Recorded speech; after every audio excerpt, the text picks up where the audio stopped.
From the dark truth that Oogway wasn't always a hero to the real reason the Wuxi Finger Hold was considered a myth for 1,000 years, today we're breaking down 10 hidden things you didn't notice in Kung Fu Panda. But first, if you love Master Oogway, drop a turtle emoji. And if Kung Fu Panda lives in your heart rent-free, make sure to hit that subscribe button. Number 1. Oogway was never the hero you thought he was. What if the wisest master in the franchise has been hiding a dark past the entire time? Because here's what Kung Fu Panda 3 quietly admits. Oogway and Kai weren't rivals.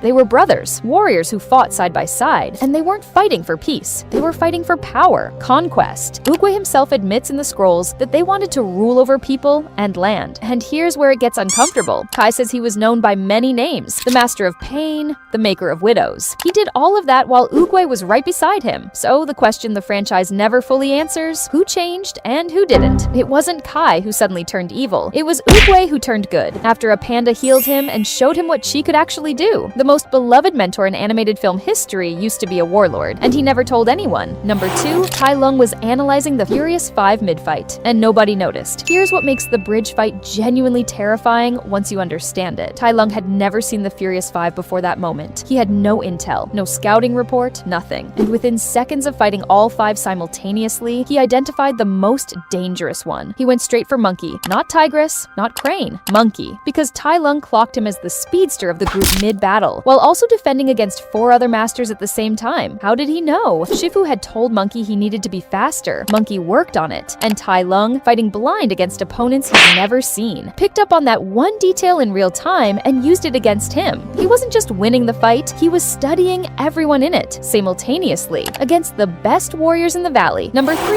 Shifu was once a member of the Furious 5, and it ended in catastrophe. Most people don't know this existed at all. Before Tigress, Crane, Monkey, Viper, and Mantis, there was an original Furious 5, trained directly by Oogway. And Shifu wasn't the master. He was the youngest student on the team. They were so powerful they defeated a demon, and then they took its sword. That sword was alive. Shifu said, "Destroy it immediately." The others thought he was trying to steal their glory, and that suspicion was the crack that split everything open. Their leader, Feng Huang, became obsessed with the sword's power. So obsessed she challenged Oogway himself for control of the Jade Palace. She lost, disappeared into the northern mountains. The team collapsed from the inside. Shifu stayed behind, the only one who made it. And he's been carrying the guilt of that failure ever since, pouring everything into the next generation, then the next, then the next. The original 5 didn't die, they broke, and Shifu has been trying to fix that ever since. Number 4, Monkey was a villain before he was a hero, and Oogway is the only reason he changed before Monkey ever joined the Furious 5. He was the biggest menace in his entire village, pranking people, humiliating them, challenging anyone who tried to stop him, and winning every time. The villagers made a deal: beat Monkey and he leaves forever. Nobody could do it. Then Oogway showed up. Monkey laughed and promised to knock his pants off. Awkward, given Oogway wasn't wearing any. Oogway defeated him without breaking a sweat, but then a pillar fell, and Oogway, who had already won, who owed Monkey nothing, risked himself to save him anyway. That one moment broke something open in Monkey that years of humiliating challengers never touched. For the first time, someone chose to protect him instead of defeat him. Oogway saw what nobody else bothered to look for: a lonely kid who was hurt first and started hurting others because of it. He didn't banish Monkey, he gave him a reason to be better. That village menace became one of the greatest heroes in the franchise, because one person looked closer. Number 5, both Shifu and Zhen made the exact same catastrophic mistake. This parallel runs across 2 films and almost nobody connects it. Oogway tells Shifu Tai Lung is coming back. Shifu's response: send more guards, double everything, stop it from happening. He sends the goose's feather falls. Tai Lung escapes. The very action taken to prevent the prophecy is what fulfilled it. Then in Kung Fu Panda 2, Zhen receives his own prophecy. He'll be destroyed by a warrior of black and white. His response: kill every panda. Eliminate the threat before it exists. So Po's mother hides Po in a radish crate. Po grows up, learns Kung Fu, defeats Zhen. The very action taken to prevent the prophecy is what fulfilled it. 2 different villains, 2 different films, the exact same mistake. And Oogway was watching both times, because he already knew what is going to happen is going to happen. The only variable was whether anyone would figure that out before it was too late. Neither of them did. Number 6, the Wuxi Finger Hold was never a myth. It just required something almost nobody has for most of the franchise. The Wuxi Finger Hold gets treated like a legend. A story masters tell students to keep them in line. Even Shifu jokes that it would make a mess. He doesn't believe it's real, but Po uses it. And when he uses it against Kai, Kai recognizes it, which means Oogway used it before, which means it was never fake. It was ancient, and it was real the entire time, so why couldn't anyone else do it? The technique requires chai, genuine, mastered, flowing chai. Shifu never got there. Most masters never got there. It's not a physical technique you can train into muscle memory. It's a spiritual one. And Po is a panda. Pandas, as Kung Fu Panda 3 reveals, were the original guardians of the wellspring, an eternal river of chi. It flows through them naturally, ancestrally, without decades of meditation. Po didn't invent the move. He just happened to be the only one in 1,000 years with the right bloodline to pull it off. Number 7. Tigress's Dragon Warrior line was actually lore, hidden as a throwaway joke. Remember the line Tigress drops early in the first film? She says the Dragon Warrior can survive for months on nothing, just the dew of a single ginkgo leaf and the energy of the universe. Everyone laughs it off as dramatic exaggeration, but it wasn't. The original Dragon Warrior was a real dragon named Jindao, and he became so obsessed with chi that he betrayed the 4 constellations and tried to steal limitless energy from the wellspring directly. The constellations sacrificed themselves to rip his soul from his body, and he kept going anyway. He possessed a vulture and survived for over 1,000 years by stealing the chi of other warriors one by one. That's where the myth came from. A real being who literally did not need food or rest because he was running on stolen spiritual energy from across a millennium. Tigress wasn't being dramatic. She was quoting history, and nobody in that room knew it. Number 8. Nature itself chose Zhen as the next Dragon Warrior, and Po saw it happen. This detail from Kung Fu Panda 4 lasts about 3 seconds, and almost nobody caught it. Po is trying to meditate, confused, frustrated, asking nature to show him the path forward. At that exact moment, Zhen is sneaking into the Jade Palace, and the falling leaves right then, right there, then form a symbol. Po notices it, looks up, sees her. The movie frames it as a coincidence, but pull back and look at what actually happened. Po asked nature for a sign. Nature responded by arranging leaves into a symbol and pointing him directly at the thief breaking into his home. That's not random. That's an answer. Nature didn't just guide Po to Jian, it made its choice visible in that moment. And the expression on Po's face suggests he understood exactly what he was looking at. The Dragon Warrior doesn't just get chosen by a master.